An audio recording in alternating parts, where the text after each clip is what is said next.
Isaad ko ampingan ang hugmang gitugyan mo.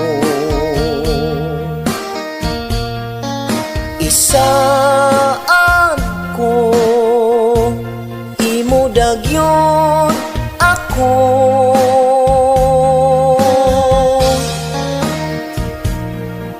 Sukad karon lig-unon tang mga panumpa,